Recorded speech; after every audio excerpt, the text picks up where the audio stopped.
I'll rewrite it as a cleaner, more professional narrative series. Since the full script is extremely long, I'll deliver it in sequential parts. Here's part 1. Hashtag the plumber's secret. Hashtag part 1, Thanksgiving truths. How does it feel to unclog human waste, you stupid plumber? The words landed like a slap across the Thanksgiving table. For a moment, nobody moved. My son-in-law, Frank, leaned back in his chair with a smug grin stretched across his face.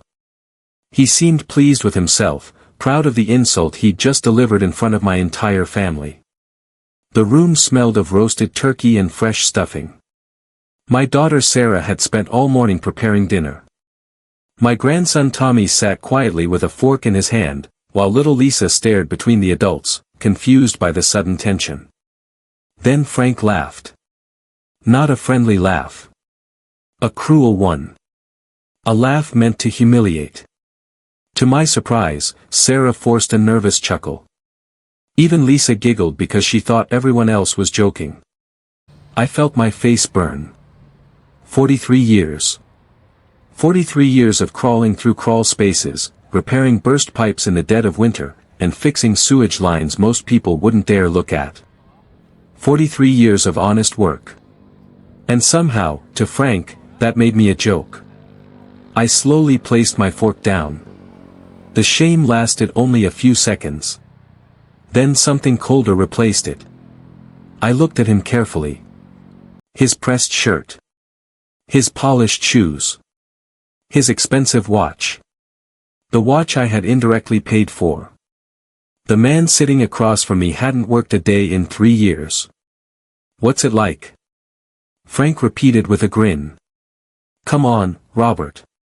Tell us. What's it like spending your life cleaning up other people's messes? The table grew silent. Sarah shifted uncomfortably. Frank, she warned softly. He ignored her. I stood slowly. You really want to know what it feels like? His smile widened. Sure. I nodded. It feels like honest work. His grin faltered slightly. It feels like earning your own living. It feels like providing for your family without depending on someone else. The room became still. Frank's smile disappeared. I continued. But you wouldn't know anything about that, would you? Sarah looked up sharply. Dad. I turned toward Frank. Tell me, Frank. What's it feel like when the stupid plumber pays your bills every month? The word struck the room like thunder. Frank froze. His face went white. Sarah blinked. What? Nobody spoke. I could hear the ticking of the kitchen clock. Sarah stared at me. Dad, what do you mean? Frank's hands trembled. I looked directly at him. Go ahead. Tell her. Robert. No. My voice was calm. No more lies. Sarah slowly turned toward her husband. What is he talking about? Frank swallowed hard. Sweat appeared along his forehead. For 3 years I had protected him. 3 years. 3 years of keeping secrets because I believed I was helping my daughter maintain her marriage.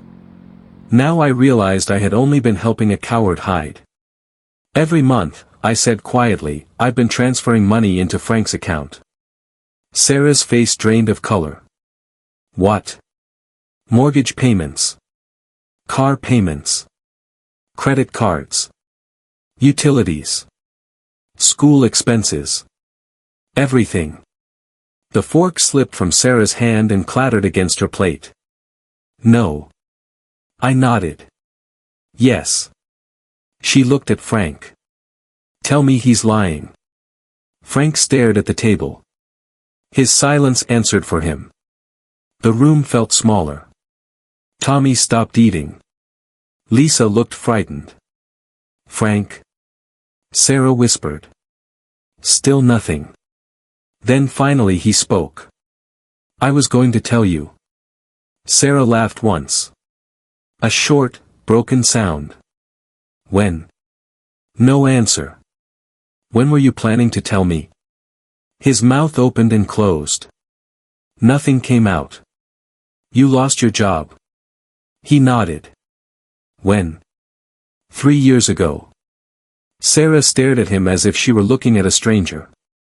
3 years. 3 years of fake work clothes. 3 years of fake commutes. 3 years of lies. I watched my daughter's world collapse in real time. Dad paid everything.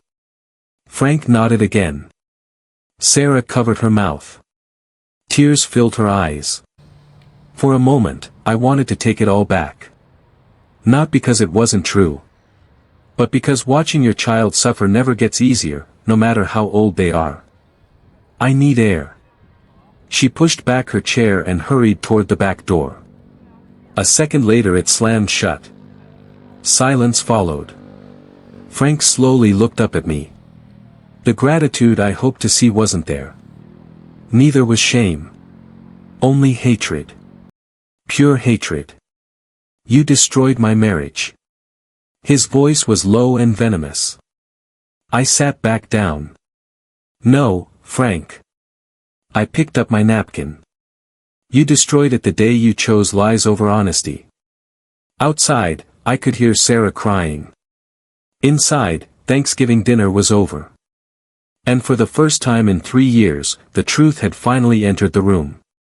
I'll continue with part 2, covering. Sarah confronting Robert afterward. The revelation of the secret payments. Frank's unemployment. The first cracks in his deception. The beginning of Sarah's investigation. Reply, part 2 when you're ready.